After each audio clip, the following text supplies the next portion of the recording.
Political emotion రగిలించేందుకు self promotion చేసుకోవటం అనే trend రాజకీయాల్లో నడుస్తూ ఉంది కదా. అంటే మీడియాలో రావడము, పాజిటివ్గా రాయించుకోవటము, ప్రొజెక్ట్ చేయించుకోవటం మాత్రమే కాదు, సొంతంగా ఒక టీంను పెట్టి నిరంతరం అదే పని మీద ఉండేలాగా, అసలు జనం కోసం ఎంత ఆరాట పడిపోతున్నామో చూపించేలాగా సెల్ఫ్ ప్రమోషన్ చేసుకోవటం అనే ట్రెండ్ నడుస్తూ ఉంది కదా. చేసుకోవచ్చు, అధికారంలో ఉన్నప్పుడు ఇది సహజంగా నడిచే ధోరణే అని అనుకుందాం కాసేపు. కానీ ఆ ప్రమోషన్లో స్పాంటేనిటీ, లాజిక్ మిస్ అయిపోతే ఎలా ఉంటుంది? అసలు అడ్వాంటేజ్ రాకపోగా కొత్త ప్రశ్నలు ఎదురొచ్చి తీరని నష్టం చేస్తాయి కదా. ముఖ్యమంత్రి రీసెంట్ కార్యక్రమంలో చేసిన ఒక కామెంట్ చూస్తే నాకు అదే అనిపించింది. ఆ వీడియో చూడండి. శ్రీ చైతన్య చదివిస్తున్నాం, గుడ్. చూశారు కదా, ప్రైవేట్ స్కూల్ పేరు చెప్పి మరీ వెరీ గుడ్ అన్నారు. ఇలా అనడం చూస్తే ఏమర్థమవుతుంది మనకి? ఎడ్యుకేషన్ విషయంలో, ఫ్యూచర్ జనరేషన్స్ విషయంలో మన కమిట్మెంట్ ఇంతేనా? ప్రభుత్వ అధినేతగా, ముఖ్యమంత్రిగా ఉండి ప్రైవేట్ స్కూల్లో చదివించడాన్ని స్వాగతిస్తున్నాం అన్నట్టుగా మాట్లాడడాన్ని ఎలా అర్థం చేసుకోవాలి? ఇది కేవలం పొలిటికల్ సిచ్యువేషన్ ని, ఒక ప్రభుత్వ పాలసీని, లీడర్ మైండ్ సెట్ ని చూపించిన సిచ్యువేషన్ మాత్రమే కాదు. మనలో చాలా మంది అంటుంటారు కదా, ఉచితంగా డబ్బులు పంచిపెడతా ఉంటారు, ఫ్రీబీస్ వల్ల ఏమైనా పేదరికం పోయిందా అంటారు కదా. అలా పేదరికం ఎందుకు పోదో కూడా ఈ ఇన్సిడెంట్ మనకి చెప్పింది. అంటే రెండు విషయాలు ఇక్కడ. గత ప్రభుత్వం, గత ముఖ్యమంత్రితో పోలిస్తే చంద్రబాబు పంధా ఎలా ఉంటుంది అనేది ఒకటైతే, అసలు ఏపీలో సగటు కుటుంబాలు పేదరికం నుంచి ఎందుకు బయటపడలేకపోతున్నాయి అనే క్వశ్చన్ కి సమాధానం కూడా మనం చూడబోతున్న ఈ వీడియో సమాధానం చెప్పబోతా ఉంది. ఇది సబ్జెక్ట్ ఓరియంటెడ్ వీడియో. ఇందులో ఎలాంటి పొలిటికల్ ఇంప్లికేషన్స్ లేవు. చివరి వరకు చూడండి, మీ అభిప్రాయాన్ని షేర్ చేయండి, పనిలో పనిగా హైప్ కూడా చేయండి వీడియోని. కామెంట్ చేసిన తర్వాత ఇలా హారిజెంటల్ గా స్క్రోల్ చేస్తే హైప్ పాయింట్స్ అని వస్తాయి. మీరు హైప్ పాయింట్స్ ఇస్తే కనుక ఈ వీడియో మరో 10 మందికి రీచ్ చేసిన వాళ్ళు అవుతారు. This is key talks request.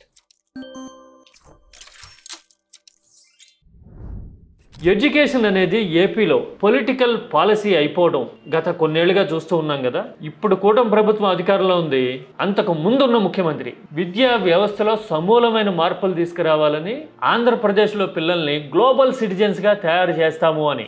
చదువు అన్నది అవసరమైన సాధనం, గ్లోబల్ సిటిజన్ గా మనం ఎదగాలన్నా కూడా ఇలాగా చెప్పటము, విద్య మీద ఎనలేని ఫోకస్ అండ్ ఎంఫసిస్ పెట్టడం చూసాం కదా. 2019కు ముందు అమ్మఒడి లాంటి పథకం ఎప్పుడన్నా కనీసం మన ఊహకన్నా అందిందా? పిల్లల్ని స్కూల్కి పంపితే తల్లిదండ్రులకి ఆర్థిక ఆసరా ప్రభుత్వం ఇవ్వడం అనేది ఎప్పుడన్నా ఊహించాము మనం? కానీ ఏపీలో ఆ పాలసీ తీసుకొచ్చారు కదా. ఎందుకని?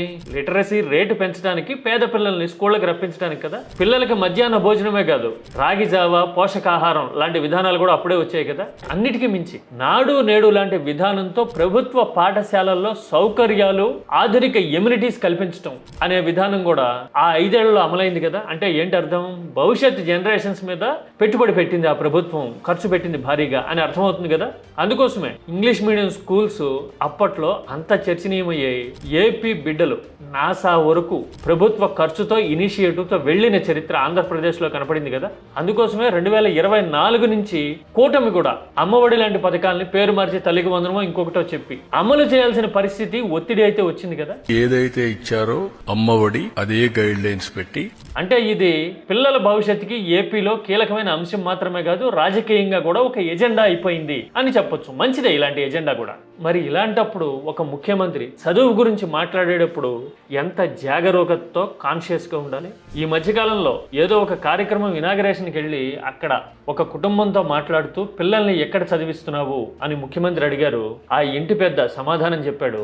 ముఖ్యమంత్రి రెస్పాన్స్ చూడండి మరొక్కసారి. శ్రీ చైతన్య చదివిస్తున్నాం, గుడ్. చూశారు కదా, ఆ ప్రైవేట్ ఇన్స్టిట్యూషన్ పేరు చెప్పి వెరీ గుడ్ అన్నారు. చూసారా, మనం సెల్ఫ్ ప్రమోషన్ మీద చాలా ఫోకస్ పెట్టి ఒక టీం ఫాలో అవుతూ ఉంటుంది మనల్ని ఎప్పుడు. ఇదిగో నేను పెట్టుకున్నట్టు ఇట్లా మైక్ ఇంకా చిన్నది ఉంటుంది, ఇలాంటి మైక్ ఒకటి పెట్టుకుని ఫాలో అవుతూ ఉంటారు. అంటే మనం ప్రత్యేక బృందాలను నియమించాం సెల్ఫ్ పబ్లిసిటీ కోసం. మరి అలాంటప్పుడు సమాధానం చెప్పేటప్పుడు ఎంత స్పాంటేనియస్ గా, ఎంత జాగరూకతతో ఉండాలి. స్పాంటేనియస్ అంటే అప్పటికప్పుడు మాట్లాడేటప్పుడు వెరీ గుడ్ అనడానికి బదులు, అదేంటి ప్రైవేట్ స్కూల్లో చదివిస్తున్నావా, బ్రహ్మాండంగా మన ప్రభుత్వ స్కూళ్ళలో ఎందుకు చదివించట్లా, ఇదిగో పిల్లల కోసం ఈ ఇనిషియేటివ్స్ తీసుకొచ్చాం కదా అని ప్రభుత్వం అమలు చేస్తున్న కార్యక్రమాలు చెప్పగలిగితే కనుక ఎంత బ్రహ్మాండంగా ఉండుండేది. మన పబ్లిసిటీకి పబ్లిసిటీ అయ్యేది, మన పాలసీల మీద, మన విధానాల మీద మనకే నమ్మకం ఉంది అని ఒక ఫీలర్ జనంలోకి వెళ్ళేది కదా. అలా కాకుండా ప్రైవేట్ ఇన్స్టిట్యూషన్ పేరు చెప్పి మరీ వెరీ గుడ్ అన్నామంటే మన పాలసీల మీద, మన స్కూళ్ళ మీద, మన విధానాల మీద మనకే నమ్మకం లేదు అనుకోవాలా? సహజంగానే ఎదురయ్యే ప్రశ్నే కదా. ఈ లాజిక్ని ఎందుకు మిస్ అయ్యారు?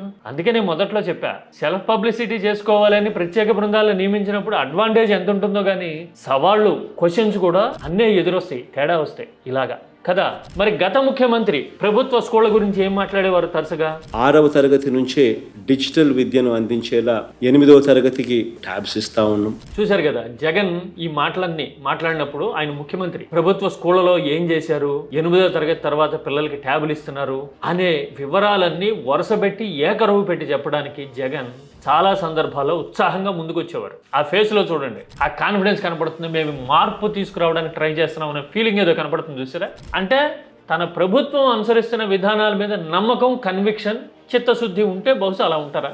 ఇదేనా డిఫరెన్స్ ఈ రెండు ప్రభుత్వాలకి అనే ఫీలర్ ఆలోచన గల వాళ్ళకి, చదువుకున్న వాళ్ళకి వస్తుందా రాదా ఆంధ్రప్రదేశ్లో? ఇది ఒక ఆస్పెక్ట్. విద్య విషయంలో, ప్రమాణాల విషయంలో ప్రభుత్వాల ధోరణి, ముఖ్యమంత్రుల ఆలోచన సరళి ఎలా ఉంటుంది అని మనకి క్లినికల్గా చూపించిన 2 పరిణామాలు ఇవి. ఇప్పుడు ముఖ్యమంత్రి ఏం మాట్లాడారు, అప్పటి ముఖ్యమంత్రి ఏం చెప్పేవారు అనేది కదా.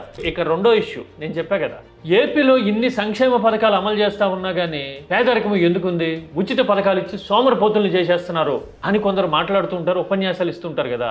అలాంటి ఉపన్యాసాలు ఇచ్చే వాళ్ళందరికీ నా హంబుల్ రిక్వెస్ట్ ఏంటో తెలుసా? కాంప్రిహెన్సివ్ ఇంపాక్ట్ అసెస్మెంట్ అని ఒక మెథడ్ ఉంటుంది.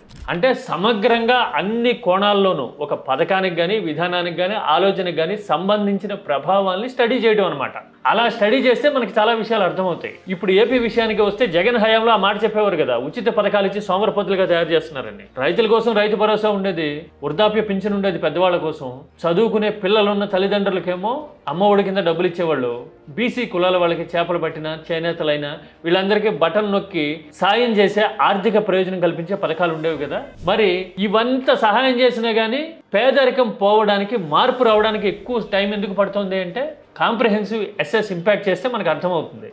ఏపీలో సగటు మధ్యతరగతి అయినా, దిగువ మధ్యతరగతి అయినా సరే వాళ్ళ సంపాదనలో 60% విద్య మీద, వైద్యం మీద ఖర్చు పెడుతున్నారు. కావాలంటే సోషల్ ఇండికేటర్స్ తీసి స్టడీ చేసుకోండి, తెలుస్తుంది. అంటే 100 రూపాయలు సంపాదించారనుకుంటే 60 రూపాయలు పిల్లల ఫీజులకో లేకపోతే వైద్యం ఖర్చులకో అయిపోతున్నాయి. అందుకోసమే కాంప్రిహెన్సివ్ మెథడాలజీ అనేది పథకాల్లో తీసుకొచ్చి సౌకర్యాలు పెంచడము, విద్యార్థుల్ని అంతర్జాతీయ స్థాయికి పెంచేలాగా ప్రత్యేక చర్యలు తీసుకోవడం, ఇంగ్లీష్ మీడియం తీసుకురావడం లాంటివి అప్పట్లో అమలు చేశారు. వాటితో పాటు వైద్య సదుపాయాలు మెరుగుపరచడం కోసం 17 కొత్త మెడికల్ కాలేజీలు, వాటికి అనుబంధంగా వైద్య సీట్లు పెరగటము, పెద్ద ఆసుపత్రులు వచ్చి పేదలకి తక్కువ ఖర్చుకి, దాదాపు ఖర్చు లేకుండానే ప్రభుత్వ ఆసుపత్రులు కాబట్టి వైద్యం అందించడం లాంటివి తీసుకొచ్చారు కదా. ఇవన్నీ కాంప్రహెన్సివ్, పరస్పరం కోఆర్డినేట్ అయి అమలు చేసే విధానంలో భాగం. ఇప్పుడు ఈ మాట ఎందుకు చెప్తున్నానో అర్థమైంది కదా. మనం ప్రైవేట్ స్కూల్లో చదువుకుంటుంటే బ్రహ్మాండం అంటున్నాము, శభాష్ అని చెప్తున్నాము, మెడికల్ కాలేజీలని, వైద్యాన్ని ప్రైవేట్కి ఇచ్చేస్తున్నాం. అంటే మన విధానాలు ఇలా ఉండటం వల్ల ఎన్ని పథకాలు అమలు చేస్తున్నామో అని చెప్పినా కూడా పేదల జీవితాల్ని రిగ్రెసివ్ మోడ్లోకి నెట్టేస్తున్నాయి మన ఆలోచనలు, పాలసీలు. అందుకోసమే ప్రైవేటు విద్య కోసం పేదలు, దిగువ మధ్యతరగతి కుటుంబాలు వెంపర్లాడే పరిస్థితులు ఉన్నంతకాలం, వైద్యం కోసం ప్రైవేట్ ఆసుపత్రుల మీదే కుటుంబాలు ఆధారపడినంత కాలం పేదరికం ఉంటూనే ఉంటుంది. ప్రభుత్వాలకి వాళ్ళ విధానాల మీదే చిత్తశుద్ధి, కాన్ఫిడెన్స్, నమ్మకం లేనప్పుడు ప్రభుత్వ స్కూళ్లలో చదవండి, ప్రభుత్వ ఆసుపత్రుల్లో చికిత్స చేసుకోండి అని కాన్ఫిడెంట్గా ముఖ్యమంత్రులే చెప్పలేనప్పుడు ఆంధ్రప్రదేశ్ భవిష్యత్తుని, తలరాతిని ఇంకెవరూ మార్చలేరు. అవునా కదా? నిజంగా ప్రభుత్వ విధానాల మీద, తమ పాలసీల మీద ముఖ్యమంత్రులకైనా నమ్మకం ఉండుంటే ప్రభుత్వ పాఠశాలలో చదివించండి, భవిష్యత్తుకి మాది భరోసా అని చెప్పగలిగేంత భరోసా ఆ నాయకత్వానికి ఉండాలి. అలా లేదు అంటే all is not well with our government systems అని కదా అర్థం. ఆ వీడియో అన్ని విషయాలు మనకి చెప్పింది. మనకు అర్థమైందా? అర్థమైతే కనుక ప్రభుత్వ పాలసీలని ముఖ్యమంత్రులే ఎండార్స్ చేయలేకపోతే కనుక పరిస్థితులు ఎలా ఉంటాయి అనే టాపిక్ మీద నిర్మాణాత్మకంగా రెస్పాండ్ అవ్వండి, మాట్లాడుకుందాం. సబ్జెక్ట్ ఓరియంటెడ్గా కామెంట్ చేయండి, సంస్కారవంతంగా మాత్రమే కామెంట్ చేయండి. This is key talks request.